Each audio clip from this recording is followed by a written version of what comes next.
বন্ধুরা, আশা করি আপনারা সবাই ভালো আছেন।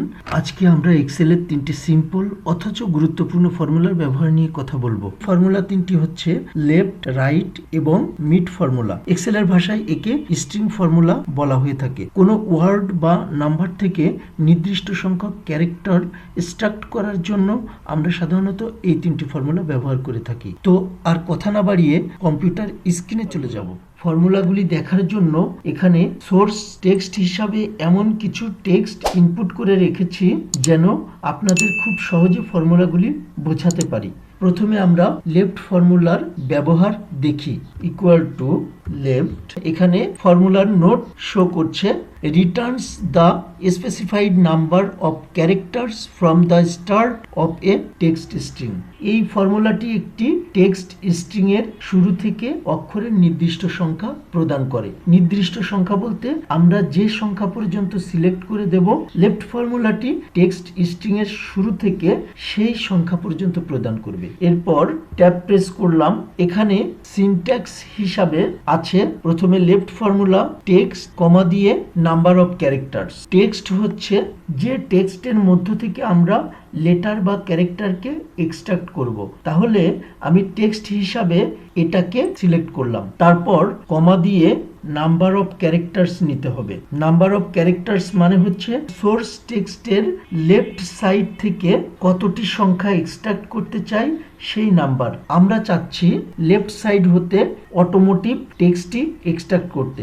1 2 3 4 5 6 7 8 9 10। তার মানে আমরা এখানে 10 বসাবো, ব্র্যাকেট ক্লোজ করব, এন্টার করব। এখানে অটোমোটিভ টেক্সটটি চলে এসেছে। আমরা এখানে 10-এর পরিবর্তে যদি 11 দেই তবে এখানে অটোমোটিভ টেক্সটের পর একটি কমা চলে এসেছে, মানে 11তম লেটার পর্যন্ত নিয়ে নিয়েছে। এখানে একটি বিষয় আপনাদের মনে রাখতে হবে, সেটি হচ্ছে নাম্বার অফ ক্যারেক্টার ফাঁকা স্পেসকেও কাউন্ট করবে। আশা করি আপনারা বুঝতে পেরেছেন। এখন এই ফর্মুলাটি কপি করে এভাবে প্রত্যেকটি সেলে বসিয়ে দিলাম। তাহলে পুরো কলামটিতে একই ফর্মুলা বসে গেল।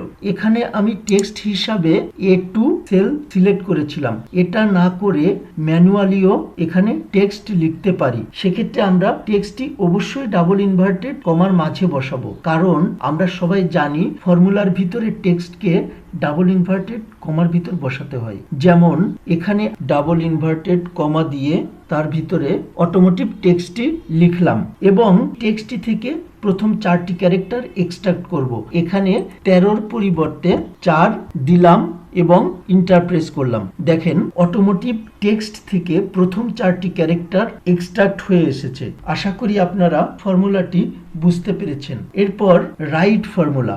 লেফটের ক্ষেত্রে আমরা সোর্স টেক্সটের লেফট সাইড থেকে ক্যারেক্টার এক্সট্রাক্ট করেছিলাম। রাইট ফর্মুলার ক্ষেত্রে রাইট সাইড থেকে ক্যারেক্টার এক্সট্রাক্ট করব। এই যে রাইট সাইড হতে ই কমার্স টেক্সটটি এক্সট্রাক্ট করতে চাই, সেজন্য ই কমার্স টেক্সটটির ক্যারেক্টার সংখ্যা কাউন্ট করে নেব। 1 2 3 4 5 6 7 8 9 10। ই কমার্স টেক্সটটিতেও 10টি ক্যারেক্টার আছে। তাহলে আমরা ফর্মুলাটি লিখি। Equal to right, tab press করলাম। এখানে সিনট্যাক্স এসেছে text comma number of characters. Text হিসাবে আমরা এই সেলকে সিলেক্ট করলাম, কমা দিয়ে 10 ইনপুট দিলাম এবং সর্বশেষে ব্র্যাকেট ক্লোজ করে এন্টার করলাম। দেখেন টেক্সটের রাইট সাইড হতে ই কমার্স টেক্সটটি এক্সট্রাক্ট হয়ে চলে আসলো। একইভাবে ফর্মুলাটিকে কপি করে যদি আমি প্রত্যেকটি সেলে বসিয়ে দেই তাহলে প্রত্যেকটি সেলের রাইট সাইডের 10টি ক্যারেক্টার কিন্তু এখানে চলে আসলো। এবার আমরা দেখব মিড ফর্মুলা। লেফটের ক্ষেত্রে আমরা টেক্সটের লেফট এবং রাইটের ক্ষেত্রে রাইট সাইড থেকে ক্যারেক্টার এক্সট্রাক্ট করেছি। মিড ফর্মুলার ক্ষেত্রে টেক্সটের মিডল থেকে ক্যারেক্টার এক্সট্রাক্ট করব। Equal to mid, tab press করলাম। ফর্মুলাটির সিনট্যাক্স হচ্ছে প্রথমে ফর্মুলা মিড, তারপর text comma start number comma number of characters. যেহেতু আমরা টেক্সটের মিডল থেকে ক্যারেক্টার স্টার্ট করব সেহেতু মিডলের স্টার্ট নাম্বারটি বসাতে হবে। আমি এখানে সোর্স টেক্সটের মিডল হতে ম্যানুফ্যাকচারিং টেক্সটটি এক্সট্রাক্ট করতে চাই। তাহলে আমরা প্রথমে এই সেলকে সিলেক্ট করলাম, কমা দিয়ে স্টার্ট নাম্বার হিসাবে 13 ইনপুট দিলাম, কারণ ফুল টেক্সটের 13 নাম্বার ক্যারেক্টার থেকে ম্যানুফ্যাকচারিং ওয়ার্ডটি শুরু হয়েছে। দেখেন অটোমোটিভ আমরা জানি এখানে 10টা ক্যারেক্টার আছে, কমা 11, ফাঁকা স্পেস 12 এবং ম্যানুফ্যাকচারিং যে ওয়ার্ডটি শুরু হয়েছে এটা 13 নাম্বার ক্যারেক্টার। এই কারণে আমরা এখানে 13 ইনপুট দিলাম। এরপর কমা দিয়ে নাম্বার অফ ক্যারেক্টার্স হিসাবেও 13 ইনপুট করলাম, কারণ ম্যানুফ্যাকচারিং ওয়ার্ডটিতে 13টি ক্যারেক্টার রয়েছে।